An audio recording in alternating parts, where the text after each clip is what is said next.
This is an instructional video on how to install the siding and roofing of your pole barn. After you've finished installing the roof framing, you can start putting up the metal roof. Begin by measuring and marking the roof to ensure proper alignment and spacing of the metal panels. Start at one end of the roof and work your way across. And then use the trusses as a guide to keep your roofing panels in alignment. Depending on your specific roof design and local building codes, you may need to install an underlayment or insulation layer before laying the metal panels. Before moving forward, ensure that your roof is square and that the eave line is straight. This speeds up the installation of roof panels. Starting at one end of the roof, position the first metal panel, aligning it with the reference lines.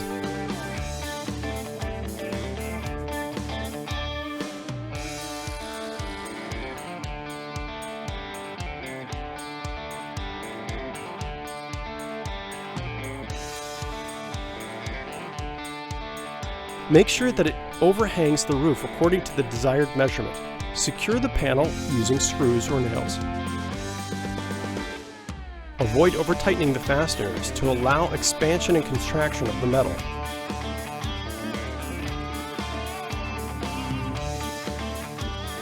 Continue to install the remaining metal panels along the roof, overlapping each panel according to the manufacturer's instructions.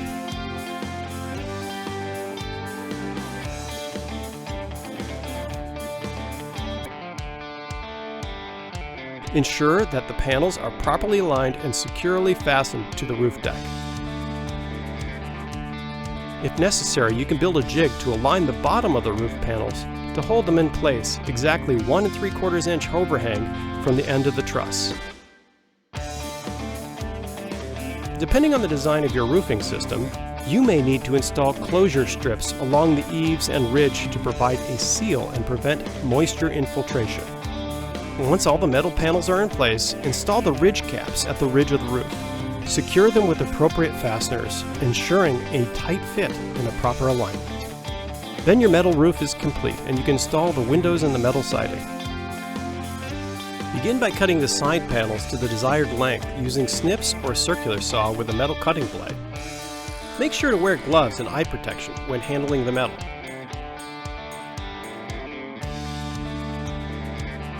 Install the F and J channels at the top of the column. Use a large framing square to find the top of the soffit to ensure that the soffit will be square, as trusses may vary slightly from one to another.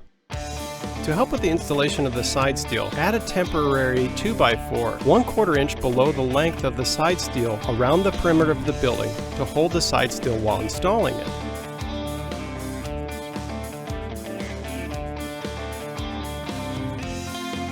Overlap the next row of panels so that they interlock correctly and secure with nails or screws.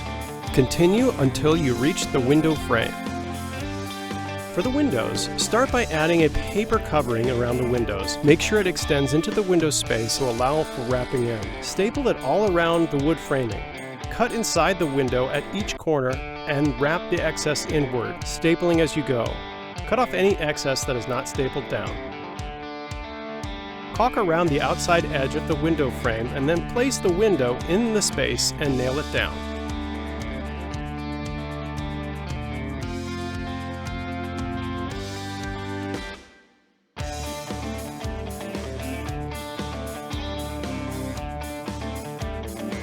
Continue the siding around the window, measuring the size of the window and cut the siding to go around it.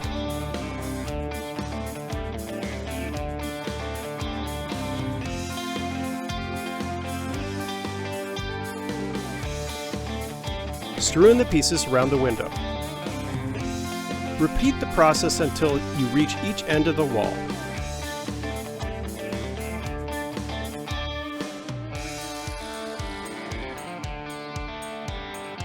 For the corners and the edges, you might need to trim the panels.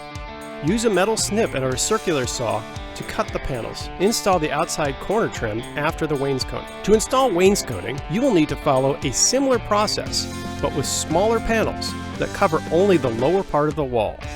Make sure that the ribbing aligns with the top panels. Make sure that there's a 1/4 inch gap between the top and bottom panels. Slide the Z channel between the two panels and fasten it in place. Finally, you'll need to install the soffit. The soffit is an additional small metal panels that cover the fly rafters, giving the extended roof portion the finished look. Install the soffit by inserting it into the FJ channels and fastening it to the fascia board. Trim out the fascia board at this time as well. After you've finished installing the metal roofing and the siding, you can start by cutting the panels for the ceiling. For your ceiling, measure and cut the metal panels to fit between the ceiling joists or roof trusses.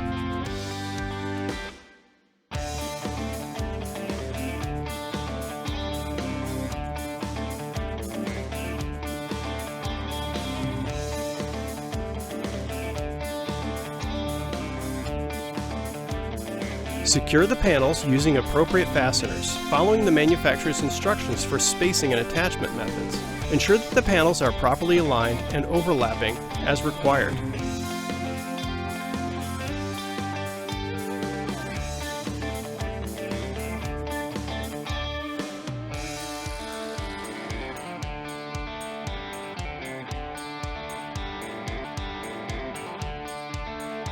Once you've finished installing the ceiling, you can put in the insulation and the walls. Add any additional touches you desire, and you have a complete pole barn. Concrete Pier Systems is excited that you chose them for your pole barn kit and is happy to answer any questions that you may have along the process. Enjoy your finished pole barn!